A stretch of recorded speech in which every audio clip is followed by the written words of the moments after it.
Chapter 6. Skirmish in the Shadows. As the first hints of dawn brushed the icy horizons of Borealis, the camp stirred under a blanket of tense anticipation. Admiral Porter and Captain Ryan Pierce, flanked by their most trusted officers, assembled their joint teams at the edge of the camp.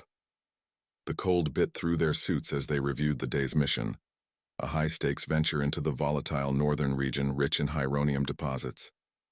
The sky lightened from a deep indigo to a dull gray, the sun a mere suggestion behind thick clouds. The teams checked their gear, their movements mechanical, rehearsed, but their eyes betrayed a palpable anxiety. The previous day's revelations of treachery had cast a long shadow, and now every shadow seemed suspect, every glance potentially duplicitous. "Stay sharp, keep your comms open, and watch each other's backs," Porter commanded, his voice cutting through the frigid air. Beside him, Pierce nodded, his expression grim but resolute. The terrain toward the northern deposits was treacherous, a labyrinth of ice canyons and sharp ridges that seemed to fracture the very ground they trod on. The teams roped together, a lifeline against the yawning crevasses that opened suddenly underfoot like great frozen maws. As they progressed, the wind rose, a mournful howl that seemed to carry with it the voices of those lost to the moon's merciless nature. The echoes of their previous skirmishes seemed to reverberate through the ice, a reminder of the fragile line between life and death on Borealis. Suddenly, the crack of a high-powered rifle shattered the tense silence, echoing off the ice walls. A warning shot, a signal. From the ridges above, dark figures appeared against the gray sky, silhouetted briefly before they descended with terrifying speed. They were not unknown marauders, but members of Porter's own species, the rogue faction that sought to seize control. "Contact! Take cover!" Pierce's shout barely rose above the din as the first real shots rang out, zipping close enough to burrow into the snow at their feet. The team scrambled, finding scant cover behind ice boulders and in shallow depressions. Porter found himself back-to-back with Pierce, their previous planning sessions never having contemplated an attack from their own. "Seems your problem has found us," Pierce yelled over the roar of gunfire and wind, his rifle steady in his hands as he returned fire. Porter's jaw clenched as he fired his own weapon, the blasts bright against the dim light. "This ends here," he shouted back, determination stealing his voice. The skirmish was brutal and swift. Porter's troops, trained for such betrayals, responded with lethal efficiency. Pierce's humans, though less familiar with the internal strife of Porter's command, adapted quickly, their survival instinct uniting them with their Kieran allies. After minutes that stretched like hours under the relentless Borealis sun, the gunfire dwindled, the attackers repelled or silenced. The survivors of Porter's and Pierce's teams regrouped, their breaths visible in the freezing air, their faces etched with the fatigue of battle. Porter surveyed the scene, his heart heavy. Among the fallen were Kierans and humans alike, the cost of betrayal written starkly in the snow-stained dark beneath their bodies. He approached one of the captured insurgents, a young Kieran whose scales shimmered with the sheen of youth. "Why?" Porter asked, his voice a mix of anger and sorrow. The young Kieran met his gaze, defiant yet fearful. "Because we thought you were too blinded by these humans, too willing to compromise. We thought we were saving our species." Porter's gaze hardened, the depth of the young soldier's indoctrination clear. "You have been misled, used by those who would see us all dead rather than united. This moon, this mission, it will be the death or the salvation of us all, but not through division." Turning to his teams, he announced, "We move forward, secure the area, and tend to the wounded. We have hyronium to mine and a home to return to. Let's not let the sacrifices made today be in vain." As they resumed their trek, the landscape seemed to watch, impassive and eternal. The skirmish had passed, but its echoes would linger, a reminder of the cost of discord in the shadows of Borealis. Chapter 7. The Bonds of War. As the sun of Borealis climbed reluctantly into the steel-gray sky, casting long, narrow shadows across the icy expanse. The camp was a tableau of muted activity. Wounded were tended with mechanical efficiency, and the pall of recent combat hung heavy over the survivors. Admiral Porter moved among his people, his presence a steady calm in the storm of whispered fears and mourning. The cold had claimed more than just the warmth from their bodies. It had taken friends, confidants, and trusted allies. But there was no time for grief. Not yet. Each moment spent on this icy moon was borrowed against the currency of survival. Within the command tent, Captain Ryan Pierce and his officers collaborated closely with Porter's remaining leadership, planning their next steps with a grim determination, tempered by the harsh lessons of the skirmish. Maps were updated, satellite images scrutinized. The stakes were clearer now, sharpened by the spear of necessity. "Admiral," Pierce began, his voice low, a respectful pitch to the shared losses. "The hyronium deposits are within reach, but our window is narrowing. The geological instability of this region isn't getting any more forgiving." Porter nodded, his eyes hard like the ice outside. "Prepare your team, Captain. We strike at dawn. Tonight, we reinforce our defenses and heal our wounded. Tomorrow, we claim what we came for." As the makeshift medical bay hummed with the quiet urgency of care, Porter stood over a young Kieran officer, her scales dulled by pain, but her spirit unbroken. Her injuries were severe, a grim testimony to the day's brutality. "You fought well," Porter told her, his voice a mix of pride and sorrow. "Rest now. We'll carry forward the fight." "Admiral," she murmured, her voice a raspy whisper against the hum of medical equipment. "I believe in what you're doing. We all do. Don't let this moon be our tomb." Her words, simple yet profound, echoed in Porter's mind as he left the bay and walked towards the outskirts of the camp. The borealis night was falling, a curtain of darkness that seemed to press against the light of their encampment with cold envy. The evening was spent in preparation and reflection. The troops gathered around hastily erected heat emitters, sharing rations and quiet conversations. Stories of those lost were told and retold, their deeds becoming part of the tapestry of collective memory.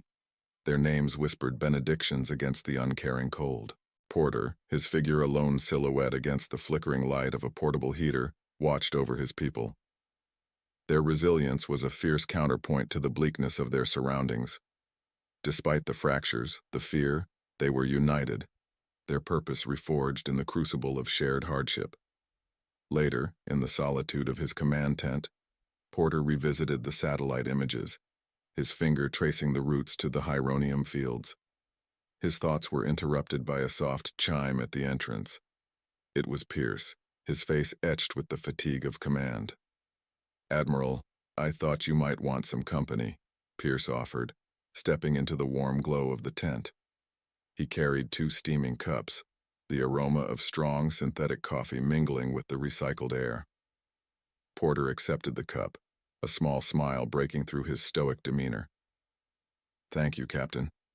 It seems this war is fought just as much with warmth as it is with weapons." They sat together, 2 commanders, their conversation meandering from strategies to stories of Earth and Kieran homeworlds. In these stories, shared in the shadow of an alien moon, the bonds of war deepened, transcending species and past grievances. As the night deepened, the cold outside grew more insistent, as if angry at the warmth within. But inside the tent, warmed by the heater and the unexpected camaraderie, Porter and Pierce planned not just for the battle to come, but for the peace that might follow.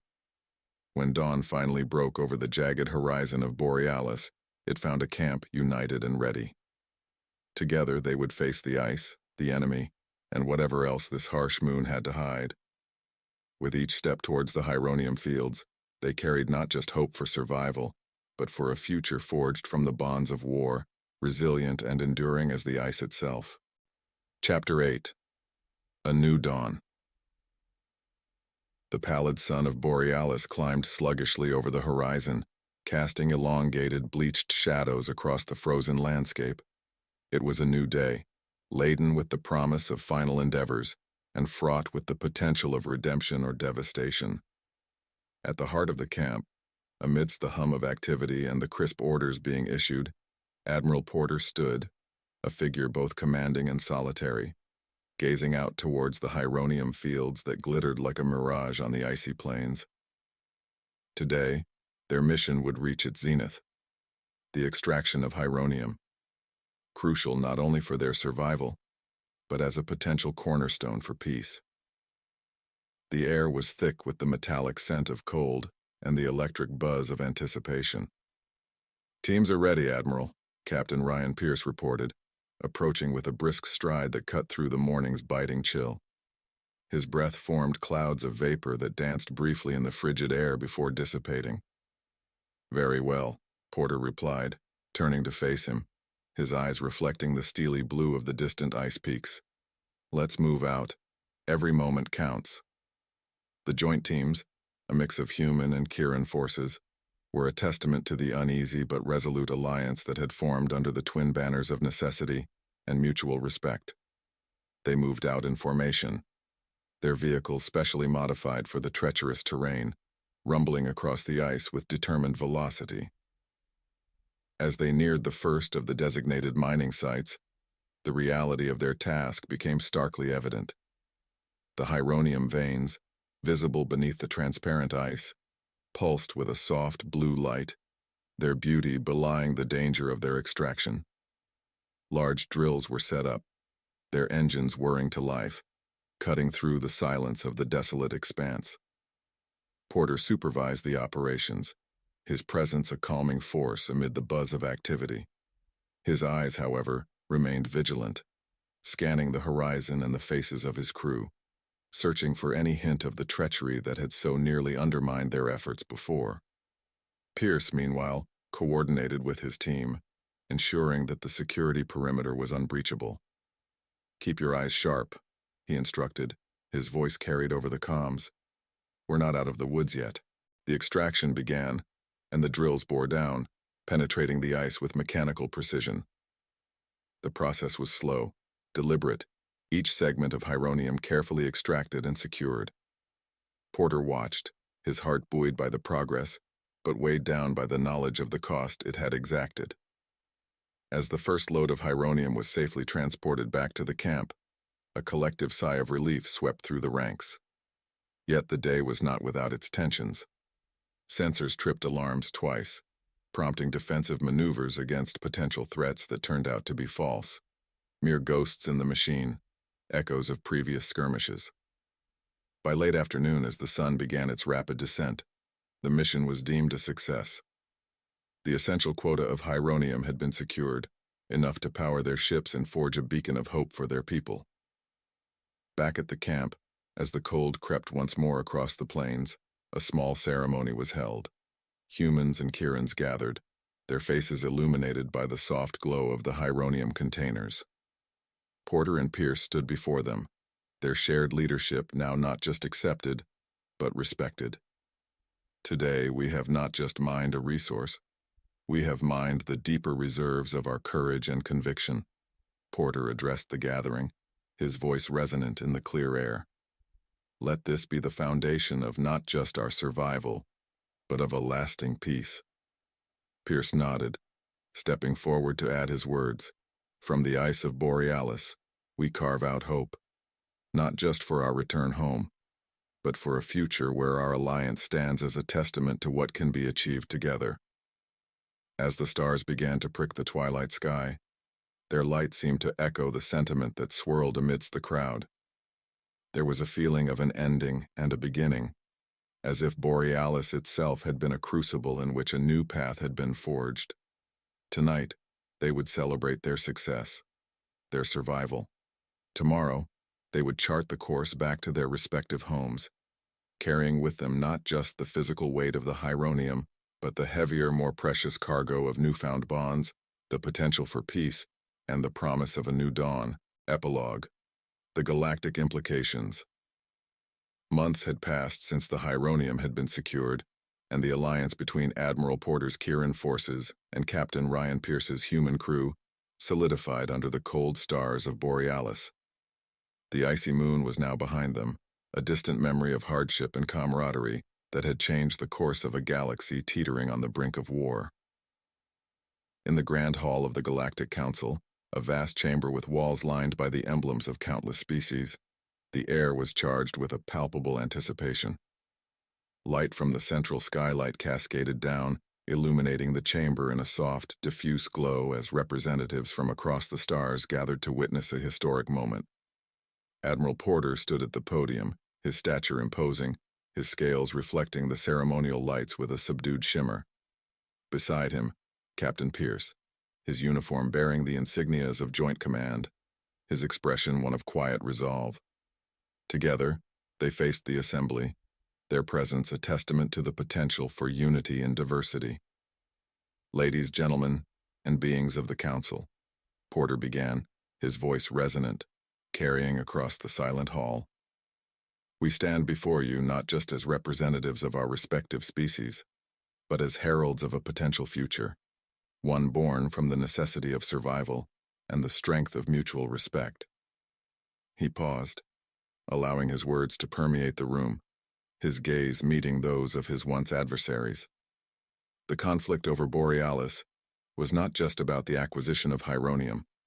It was a test of our ability to transcend our prejudices, to negotiate peace out of impending war. The resources we secured are merely symbols. The true victory was our collaboration. Pierce stepped forward, his tone complementary to Porter's. "The alliance forged on the ice of Borealis has opened new paths for all of us. Together we've developed technologies that utilize Hyronium more efficiently, sustainably, and most importantly, peacefully. We propose a new framework for resource sharing that ensures no one species holds dominion over what may benefit all." Murmurs filled the chamber as representatives whispered among themselves, considering the implications. The Human-Kiran Alliance, once an emergency pact, now proposed a new model for interstellar cooperation that could potentially end centuries of resource-driven conflicts. A seasoned diplomat from the Zeltrax Confederacy rose, her voice echoing with a cautious optimism. "What you achieved on Borealis is commendable, but how do we ensure that this alliance is not an anomaly? How do we replicate this success on a galactic scale?" Porter responded, his tone earnest. "Through transparency, shared goals, and equitable distribution of resources, we must establish a coalition not just for crisis but for all aspects of our coexistence. Let Borealis be the blueprint for our future endeavors." The proposal sparked intense discussions, debates that stretched into hours as the galaxy's leaders deliberated the potential for a new galactic order. In the end, the Borealis Accord was drafted, a series of agreements and treaties based on the principles of mutual benefit, respect, and shared security. As the accord was signed, Porter and Pierce watched the signatures etch into history, their thoughts drifting back to the frozen plains of Borealis. They had left the moon far behind, but its lessons would resonate across the galaxy, guiding future generations. The epilogue of their ordeal was not written in the ice or the silence of that distant moon, but in the lively debates and hopeful plans of the Galactic Council's chamber. Borealis, once just a point on a star map, now symbolized a beacon of hope, a reminder that even in the coldest, darkest places, the seeds of peace could be sown, ready to flourish in the warmth of unity.